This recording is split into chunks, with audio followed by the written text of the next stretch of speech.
겠습니다. 이 시대의 큰 어른, 민주당의 뿌리 이해찬 전 총리님을 보내드렸습니다. 그의 뜻을 마음에 품고 우리 앞에 놓인 과제를 하나하나 수행해 나가겠습니다. 저도 5일간 장례식장을 지키면서 수많은 분들이 와서 흘리는 눈물을 보면서 이해찬 총리께서는 끝까지 꼿꼿하게 계실 곳에 계시다가 이해찬답게 가셨구나 하는 생각이 들었습니다. 우리 후배들도 이해찬 총리의 고귀한 뜻을 이어갔으면 좋겠습니다. 오늘부터 2월 임시국회가 시작됩니다. 행정통합을 비롯해 사법개혁, 3차 상법 개정 등 국민께서 오래 기다려온 핵심 개혁 현안들을 매듭 짓는 결단의 시간이 될 것입니다. 이해찬 전 총리님을 보내드리며 여야가 좋은 정치를 하자고 약속한 만큼 국민들께 결실을 보여드릴 수 있기를 바랍니다. 코스피가 지난주 5,200을 훌쩍 넘어선 가운데 어제 산업통상자원부가 발표한 1월 수출 실적 결과 또한 수출액이 658억 달러를 기록하며 역대 1월 중 최고치를 경신했습니다. 반도체와 자동차가 주도한 이 압도적인 기세를 이어가기 위해서는 관세 불확실성을 시급히 걷어내야 합니다. 우리 정부가 치열한 외교 끝에 타결한 미국과의 관세 협상이 흔들림 없이 현장에 안착할 수 있도록 또 우리 기업이 더 이상 불안에 떨지 않도록 대미투자특별법도 신속히 처리하겠습니다. 설 명절이 2주 앞으로 다가왔습니다. 민생 법안 처리를 위해 각 상임위에서 속도감 있게 논의해 주실 것을 요청드립니다. 더불어민주당은 오직 민생을 최우선에 두겠습니다. 성과로 말하고 결과로 책임지는 민주당, 국민과 끝까지 함께하는 민주당이 되겠습니다. 나라의 주인이 국민이듯이 당의 주인은 당원입니다. 국민 주권 시대는 나라의 주인인 국민이 나라의 운명을 결정하는 시대를 말합니다. 당원 주권 시대 역시 당의 주인인 당원이 당의 운명을 정하는 시대를 의미합니다. 국민 투표가 1인 1표이듯 당원 투표도 1인 1표가 헌법이 명령하는 평등선거의 원칙입니다. 1인 1표제는 당원의 85.3%가 찬성하고 있습니다. 당원의 뜻에 따라 처리되기를 바랍니다. 나라의 운명도 국민이 결정하듯이 당의 운명은 당원이 결정해야 합니다. 나라의 운명을 1인 독재자가 결정할 수 없듯이 당의 운명도 힘있는 몇몇 국회의원이 결정하는 시대는 이미 끝났습니다. 나라의 헌법을 1인 1표 국민투표로 결정하듯이 당의 헌법인 당원도 1인 1표 당원투표로 결정하는 것은 너무도 당연합니다. 오늘 10시부터 내일 6시까지 중앙위원 여러분의 온라인 투표로 1인 1표 당원 개정 절차를 완수합니다. 당의 주인인 당원 개개인의 표에 차등을 두는 시대를 끝내고 당원 한 사람 한 사람의 뜻이 그대로 1대1로 반영되는 당으로 나아가야 합니다. 당원 주권 시대 중앙위원 여러분께서 높은 투표율과 높은 찬성률로 마무리해 주실 것을 부탁드립니다. 1인 1표제도 당원들의 뜻에 따라 결정했듯이 합당 문제도 당원들의 뜻에 따라 결정해야 합니다. 당원 투표, 전당원 투표로 결정해야 합니다.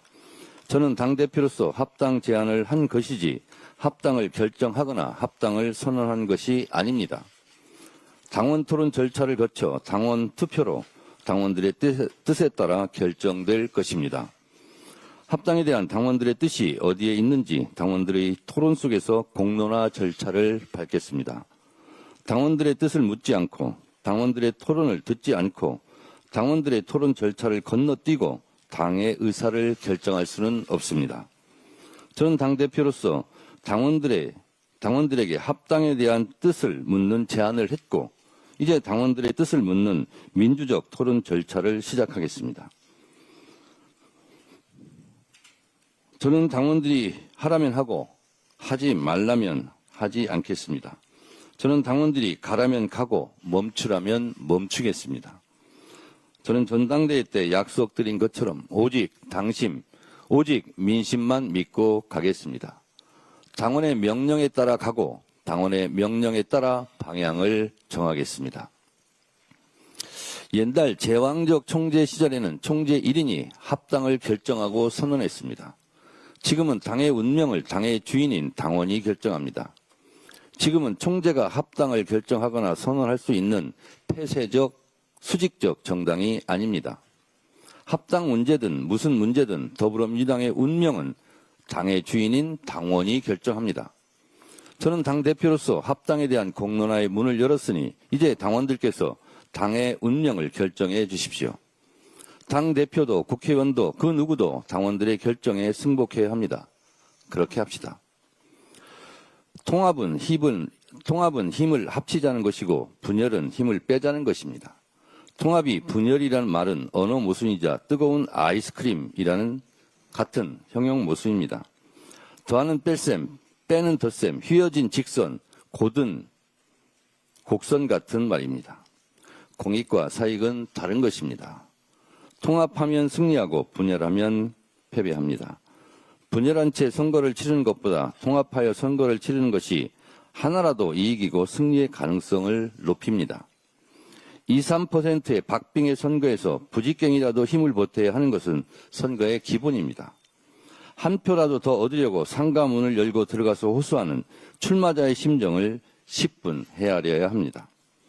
한 표가 아쉬워 땀을 흘리며 뛰는 출마자들에게 2, 3%의 지지율이 너무도 큰 비율이라는 것은 다 아실 것입니다. 진실하고 성실하고 절실한 선거 때의 마음을 헤아린다면 분열보다 통합을 선택해야 하는 것 아니겠습니까? 싸움에서 이기는 길은 싸우지 않고 이기는 법, 싸우지 않아도 되는 사람과 싸우지 않고 다 같이 힘을 합쳐 싸우는 것이 승리의 길이라 생각합니다. 다 함께 힘을 모아 싸워도 힘든 싸움입니다. 지방선거 승리, 이재명 정부의 성공을 위하여 다 함께 통합해서 힘을 모아 싸우길 바랍니다. 이해찬 전 총리님이 꿈꿨던 온라인 플랫폼 정당, 1인 1표 정당, 민주적 국민정당을 위해 지금까지 그래왔듯이 오직 당원만 믿고 오직 국민만 믿고 뚜벅뚜벅 가겠습니다. 이상입니다. 다음 한병도 원내대표의 발언입니다. 민주당은 2월 국회를 민생국회, 개혁국회로 만들겠습니다. 민주당은 민생 회복의 골든타임을 지키기 위해 2월 국회에서 민생, 개혁 입법 고속도로를 놓겠습니다. 지난 29일 국회는 90건의 민생 법안을 처리했지만 여전히 80여 건이 본회의에 계류되어 있습니다. 민주당은 남은 입법 과제를 조속히 처리하도록 하겠습니다. 아울러 행정통합특별법안 등 개혁법안을 통과시키겠습니다. 김정관 산업통상부 장관이 러트릭 미 상무부 장관을 만나고 돌아왔습니다. 김 장관은 상호 간 이해가 깊어졌다라고 밝혔고 미국 측은 대미투자특별법이 계류 중인 부분에 아쉬움을 표했다고 합니다. 민주당은 통상 불확실성을 제거하기 위한 대미투자특별법 처리에 속도를 내겠습니다. 국민의힘도 조건 없이 협조하시기를 바랍니다. 2월엔 일하는 국회를 함께 만들어 나가길 희망합니다. 국민의힘과 서울시가 129 부동산 공급 대책에 회방을 놓고 나섰습니다. 청년과 신혼부부 등 서민 주거 안정을 도모하기 위한 정부의 고심과 노력을 깎아내리기에 바쁩니다. 다주택자와 중과세 유예 중단이라는 강한 의지에는 실패할 것이라며 저주를 내리고 있습니다. 국민의힘에 묻습니다. 대안 없는 비난과 소모적인 정쟁이 집값을 안정시킬 수 있습니까? 국민의힘의 무책임한 행태는 고질적인 불로소득 특혜와 자산 양극화를 손 놓고 방관하겠다는 것 아닌지 의심될 정도입니다. 계곡 정비부터 코스피 지수 5천까지 한다면 하는 이재명 대통령이 집값까지 잡을까 두려운 것 아닙니까? 이재명 정부와 민주당은 서민 주거 안정과 양질의 주택 공급을 위해 흔들림 없이 나아가겠습니다. 국민의힘도 인디언 기후정식 정책 실패 기도를 멈추고 민생에 적극적으로 협력하시기를 바랍니다. 이상입니다. 이어서 이현주 최고위원의 발언입니다.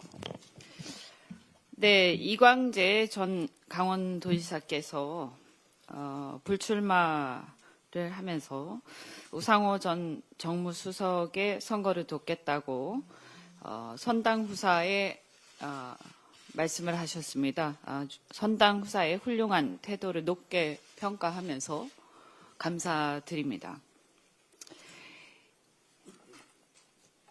국민주권주의는 헌법에 규정되어 있고 당원주권주의도 우리 당이 나아가야 할 방향입니다. 따라서 1인 1표제는 저는 찬성을 합니다. 하지만 충분한 정보가 주어지지 않은 상태에서 숙고하지 않은 제 속도전으로 OX만 묻는다면 그것은 당원을 거수기로 전락시키는 일종의 인민민주주의적 방식에 불과하다. 그래서 우리는 이 민주주의를 실질적으로 어떻게 발전시켜야 할지 하는 것을 깊이 생각하지 않으면 굉장히 큰 낭패를 볼 수도 있다라는 것을 항상 유의해야 한다고 생각합니다. 지난주에 황명선 강덕구 최고위원과 함께 한 기자회견을 통해서 당대표의 조국혁신당과의 합당 제안이 당내 의원들, 당원들은 물론이고 최고위조차 패싱한 대표의 독단적 결정에 따른 당원 주권주의를 위반한 대표 개인의 제안일 뿐이지 당의 공식 제안이 아님을 분명히 하고 대표의 공식 사과와 제안 철회를 요구한 바 있습니다. 그러나 그 이후에 어떠한 답도 저희는 듣지 못했고 민주적 선결 절차를 패싱한 어떠한 합당 논의나 협상도 유효하지 않음을 분명히 밝혀둡니다. 저는 개인적으로 계속해서 지속적으로 통합론자로서 조국혁신당은 물론이고 12.3 해제 결의에 참여했던 국힘의원들까지 포함하여 내란 종식과 대한민국의 새로운 도약이라는 큰 틀에 동의하는 모든 정치 세력이 함께해야 한다고 생각해왔습니다. 그러나 내란 종식이라는 큰 틀에서의 연대와 협력의 의미로서의 통합과 양당의 합당은 차원이 다르며 시기와 방법 등에 따른 전략적 실익 그리고 정부와 대통령에 대한 영향도 큰 차이가 있다라고 말씀드립니다. 특히 다소 불편한 얘기일 수 있지만 현재 이재명 정부의 중도 실용 노선을 뒷받침하는 우리 민주당 중심의 흡수합당이 아닌 조국당의 DNA를 유지하면서 하는 합당은 논의의 대상 자체가 되기 어렵다고 생각합니다. 이는 조국당에 대한 호불호 차원이 아니라 집권 여당으로서의 책임의 문제입니다. 즉 국민들에게 우리는 우리의 노선을 표방한 노선을 책임을 져야 합니다. 국민들이 이재명 정부의 중도 실용 노선을 신뢰하고 압도적 지지를 보내고 있는데 자꾸 당이 독자 노선을 추구하거나 당내 노선 갈등이 심각하게 벌어지게 된다면 당과 대통령의 지지율이 계속해서 디커플링 되다가 결국에는 대통령의 국정 지지까지 흔들리게 될 수밖에 없습니다. 열린우리당 시즌2가 되는 것은 바람직하지 않다고 생각합니다. 어제 제가 조국혁신당이 주장하는 토지 공개념에 대해 문제 제기를 한 바 있지만 그 외에도 탈원전, 핵잠수함이나 미국의 대외 전략에 대한 입장, 일본과의 공급망 협력 연대 등에 있어서도 이재명 정부의 현실주의, 국익 중심의 실용 노선과 다른 입장을 공공연히 표명해 왔기 때문에 국민들은 조국혁신당이 이재명 정부의 중도 실용 노선과 궤를 같이 한다고 생각하지 않습니다.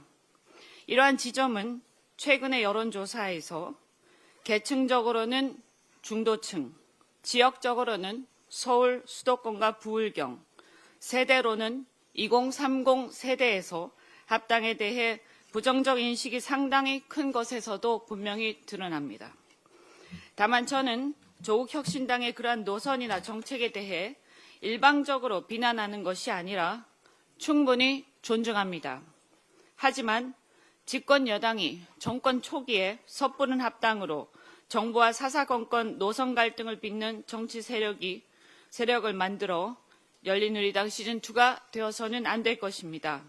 오히려 지금까지처럼 윤석열 같은 거대한 빌런에 맞서 싸울 때나 검찰개혁 등 공통의 아젠다에 관해서는 적극 협력하고 연대하면서 따로 또 같이 하면 충분하다고 생각합니다. 그것이 오히려 양당의 서로의 지지층을 온전히 대변하면서 지지율의 합을 극대화하는 방법이며 억지로 의사를 강요하지 않고 민주적 의사 표시와 다양성을 보장하는 선거제도 개혁 등 정치 개혁으로 나아가는 길입니다. 사실 저는 이 합당이 조국혁신당 선거 출마를 염두에 둔 몇몇 분들을 제외하면 진보정당의 발전을 지지하는 국민들 입장에서도 과연 바람직한 것인지 의문이 듭니다. 그런데 이런 절차적 하자나 노선의 차이도 문제지만 무엇보다 우리는 이 사안의 정치적 본질을 통찰해야 한다고 생각합니다. 영화나 소설을 보면 고대 로마에서는 2인자, 3인자들에 의한 반란이 빈번했습니다. 최근 상황을 보면 고대 로마가 생각납니다. 하늘 아래 두 개의 태양은 있을 수 없다는 것이 진리입니다. 더욱이 대통령의 임기 초에는 말해서 무엇하겠습니까? 한마디로 이 사안의 정치적 본질은 대통령에 대한 지지율이 매우 높고 대통령의 권한이 강력한 임기 초반에 2인자, 3인자들이 판을 바꾸고 프레임을 바꾸어 당권과 대권을 향한 욕망, 본인들이 간판이 되려는 욕망이 표출된 결과임을 부인하기 어렵습니다. 즉 조기 합당은 민주당의 주류교체 시도이자 이재명의 민주당을 정청래 조국의 민주당으로 전환하려는 시도라고 보입니다. 다가오는 지선도 이재명 정부 국정 지지로 치르면 충분합니다. 그런데 그 간판을 바꾸려는 불필요한 시도를 할 필요가 뭐가 있겠습니까? 정부 출범 1년도 안 된 시점에 조기 합당은 당내 차기 대권 논쟁을 조기 점화하고 집권 여당으로서 이재명 정부를 뒷받침하는 입법과 정책에 집중하기보다 차기 정부의 구상에 대한 논쟁으로 날샐 가능성이 많습니다. 실제로도 최근 조국 혁신당 대표께서 차기 정부에 대한 구상 차이 운운하신 적이 있는데 이는 매우 시기적으로 부적절한 발언입니다. 정부 정책을 열심히 뒷받침해야 할 정권 초기에 당의 시선이 대통령보다 차기 권력 구도와 대권 프레임으로 이동하면 국정 집중도와 입법 속도 모두 약화될 수밖에 없습니다. 사실 이미 지금 우리 당내에 그러한 현상이 나타나고 있는 것임을 우리는 직시해야 할 것입니다. 따라서 이 합당 논의는 즉각 중단되어야 합니다. 더 나아가 이 문제는 우리 민주당만의 문제가 아니라 대한민국 국민 전체의 문제임을 다시 한번 강조합니다. 내란 극복 후 어렵게 출범한 이재명 정부의 국정이 흔들림 없이 뒷받침되어 정부가 성공하길 바라는 것은 대선에서 이재명 대통령을 지지했건 안 했건 대다수 국민들의 바람이자 이해관계이기 때문에 우리는 그 믿음을 흔들어서는 안 됩니다. 정권 초기입니다. 결론적으로 저는 대통령 임기 초 조기 합당은 분명하게 반대합니다. 지금은 프레임을 바꿀 시간이 아니라 대통령의 국정 성공을 뒷받침해야 할 시간이며 이재명 정부의 성공에 당력을 집중하는 게 곧 국민과 대한민국에 대한 집권 여당으로서의 책임이라는 것을 다시 한번 강조합니다. 우리 우당인 조국혁신당과의 관계도 지금까지처럼 협력과 연대를 통해서 얼마든지 잘 해나가고 앞으로 때가 오면 그때 논의하면 될 일이지 이런 식으로 해서 두 당이 굳이 사이가 간극이 벌어질 이유가 전혀 없다라고 생각합니다. 이 문제를 다시 한번 이 문제의 정치적 본질을 우리는 통찰하고 이재명 정부의 성공을 위해서 지금은 집중해야 할 때라고 말씀드립니다. 이상입니다. 다음으로 황영선 최고위원의 발언입니다. 네, 어제 이광재 전 지사로부터 편지 한 통을 받았습니다. 불출마 편지였습니다. 이광재 전 지사님의 불출마 결정은 개인의 정치가 아닌 당과 국민을 위한 진정한 선당 후사의 실천입니다.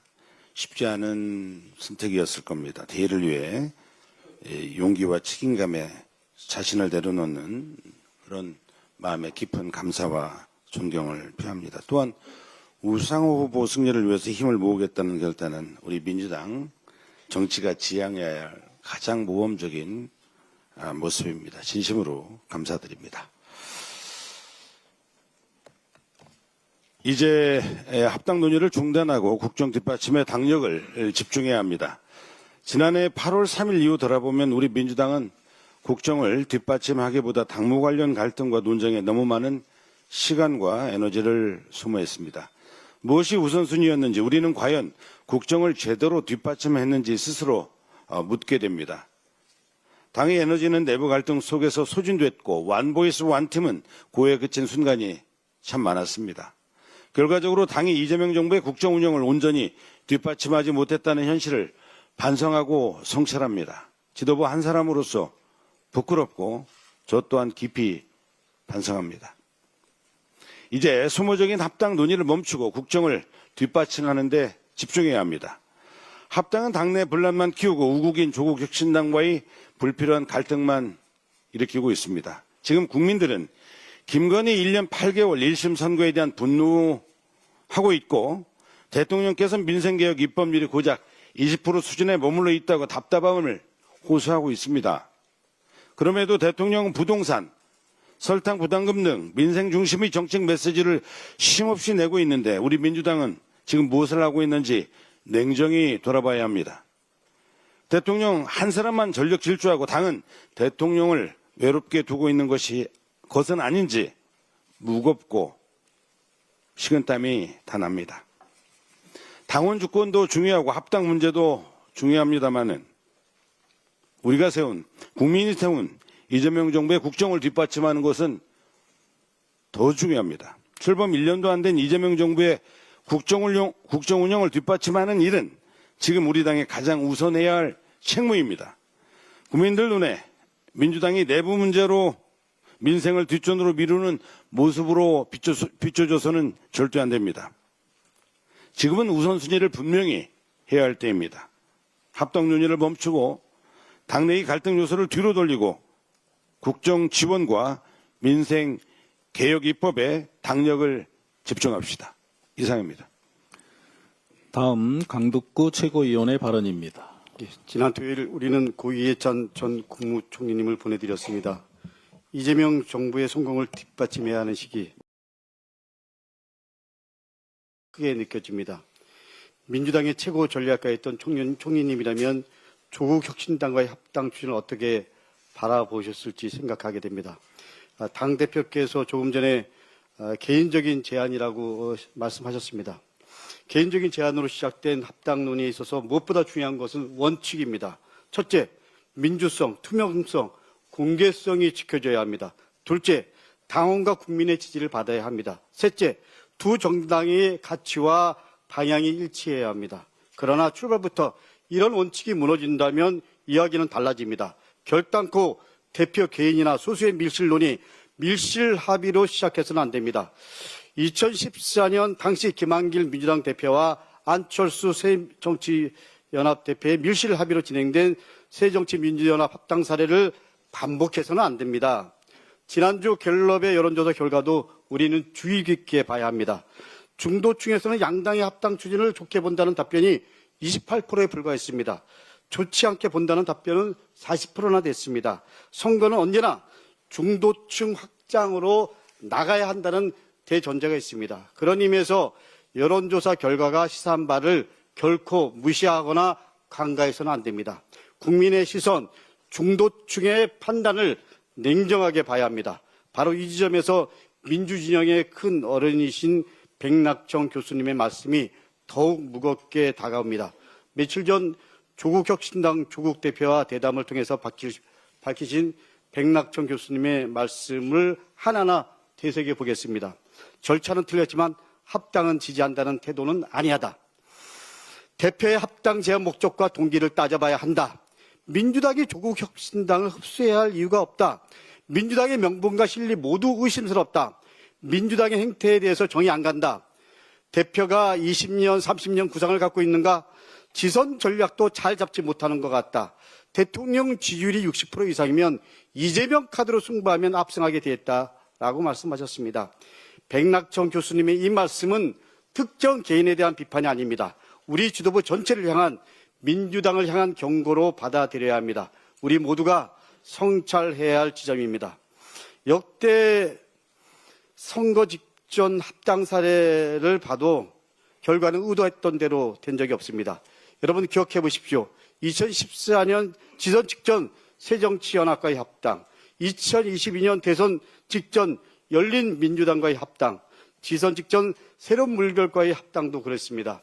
마지막으로 분명히 되짚고 넘어가야 할 사실이 있습니다. 이번 합당 제안은 전적으로 대표 개인의 제안이었습니다. 최고위원회에는 논의도 없이 그야말로 일방적 통보 전달만 있었습니다. 심한 자괴감 지금도 여전히 느끼고 있습니다. 어떠한 원칙도 지키지 못했습니다. 조국 혁신당과의 합당 추진은 이제 원점에서 다시 시작되어야 합니다. 이어서 문정복 최고위원의 발언이 있겠습니다. 이재명 대통령께서 당대표를 하시던 시절이 기억납니다. 의총이고 최고위원회이고 공개적인 자리에서 대표를 앞에 앉혀놓고 그 모진 말을 쏟아냈던 사람들, 그 사람들 지금 어디 있습니까? 그 사람들 당원들이 다 심판했습니다. 당대표께서 개인이 아닙니다. 당원들의 모든 총의로 만들어진 대표입니다. 그 대표가 결정한 사안에 대해서 당원들께 제안을 했습니다. 그리고 이제 공은 당원들께 넘어갔습니다. 당원들께서 하시자고 하면 하실 거고 당원들께서 하시지 말자고 하면 하지 않으실 겁니다. 우리 민주당의 가치는 무엇입니까? 공개적인 면전에서 면박을 주고 비난하고 이렇게 하는 것이 민주당의 가치입니까? 적어도 정부 여당의 공당의 대표가 제안한 내용을 가지고 이렇게 공개적인 석상에서 모욕에 가까운 얘기를 하는 것은 저는 당인으로서의 자세는 아니라고 생각합니다. 당대표께서 제안하셨습니다. 당원들이 뽑은 당대표고 그 당대표께서 제안을 했습니다. 이제 당원들이 결정을 할 차례입니다. 그 과정도 지켜보지 못합니까? 저는 너무 이 상황이 납득이 되지 않습니다. 무엇 때문에 이러는지, 공익을 핑계로 해서 사익을 채우는 것은 아닌지 저는 되묻지 않을 수 없습니다. 비공개 최고에서 충분히 논의할 수 있는 사안이고 국민들을 대상으로 이런 날선 공방이 오가는 것이 과연 민주당에 무슨 도움이 되는지 저는 묻지 않을 수 없습니다. 이재명 당대표 면전에서 이재명 대표에게 독설을 쏟아냈던 그 많은 사람들, 그 사람들이 지금 어디에 있는지 기억하십시오. 당대표는 개인이 아닙니다. 우리 당의 대표입니다. 명심하시기 바랍니다. 이상입니다. 마지막으로 박지원 최고위원의 발언이 있겠습니다. 지난주에 발언문을 다 읽지를 못해서 재활용 한번 하겠습니다. 전략통이자 기획형 리더십으로 널리 알려지셨던 이해찬 고문님께서는 생전에 종종 민주진영의 제갈량으로 비견되곤 하셨습니다. 베트남 출장 중에 별세하셨다는 비보를 접하면서 제갈량이 후출사표에 남겼다고 회자되는 말인 국궁진최 사이후이라는 문장이 떠올랐습니다. 몸을 굽혀 온 힘을 다하고 죽어서야 비로소 멈춘다는 뜻입니다. 고모님은 평생 민주주의와 국정을 위해 헌신하셨고 마지막 가시는 길까지도 한반도 평화와 통일이라는 공적 책무를 놓지 않으신 채 유명을 달리하셨습니다. 고모님은 회고록에서 자신의 삶을 두 갈래 과제로 정리하셨습니다. 87년 이전에는 대한민국 민주화를 위해 거리에서 싸웠고 87년에는 정당에 입당해서 제도 정치의 길로 들어선 이후 민주적인 국민정당 건설이라는 목표에 매진하셨습니다. 정당이 민주적이어야 국가도 민주적일 수 있다는 신념 아래 정당이 선거철마다 갈아타는 중고 승용차가 아니라 국민의 뜻을 싣고 노선과 책임을 지키는 정기 운행 대형 버스가 되어야 한다고 강조하셨습니다. 그리고 그 신념을 제도와 시스템으로 당내 민주주의를 구현하는 실천으로 옮기셨습니다. 불과 몇 년 전까지도 당대표로서 당원 게시판과 플랫폼을 열어서 상시 소통의 길을 만들고 온라인 투표를 가능하게 해서 플랫폼 정당으로 나아갈 토대를 닦아주셨습니다. 총선 공천 룰처럼 중요한 사항을 정할 때 온라인 토론을 먼저 진행하고 전당원 투표로 확정하는 방식을 추진해서 밀실이 아니고 광장에서 시스템 공천이 이루어지도록 힘썼던 노력도 당원들은 잊지 않고 있습니다. 이제 남은 것은 후배들 몫입니다. 고모님께서 남기신 설계도를 유훈으로 삼아 절차로 증명되는 당내 민주주의를 더 단단히 세울 때입니다. 당원의 참여를 더 넓히고 당의 의사결정이 더 투명하고 공정하게 작동하도록 노력하겠습니다. 덧붙여서 지금 합당 논의 관련해서 이야기가 뜨거운데 같은 맥락에서 당원들은 합당 관련해서 듣고 싶어하고 궁금해하고 알고 싶어하고 이야기를 나누고 싶어합니다. 중요한 당의 진로에 관해서 당원들께 묻고 당원들이 결정할 수 있도록 제도와 시스템을 정착시키는데 계속해서 노력하겠습니다. 이상입니다. 이상 발언을 모두 마치고 당대표께서 회의를 폐회하시겠습니다. 당에서 벌어지는 모든 일의 최종 책임은 당 대표에게 있습니다. 당 대표가 부족해서 벌어지는 일입니다. 당원들께서는 당 대표에게 탓을 해주시기 바랍니다. 저는 당 대표를 하면서 매일같이 밀물처럼 밀려오는 과제들을 처리합니다. 어제 처리한 일은 오늘 생각하지 않습니다. 또 내일 밀려올 파도는 오늘 처리하는 일을 소홀하게 할 수 있기 때문에 오늘 일에 집중합니다. 하루하루 최선을 다하고 그 하루하루가 더해져서 저의 임기가 진행이 될 것입니다. 대한민국의 주권은 국민에게 있고 모든 권력은 국민으로부터 나옵니다. 더불어민주당도 그렇습니다. 모든 당권은 당원에게 있고 모든 당권 또한 당원으로부터 나옵니다. 이것이 당원 주권 시대 당원 주권 정당의 모습입니다. 당원들에게 길을 묻고 당원들이 가라는 곳으로 가겠습니다. 회의를 마치겠습니다.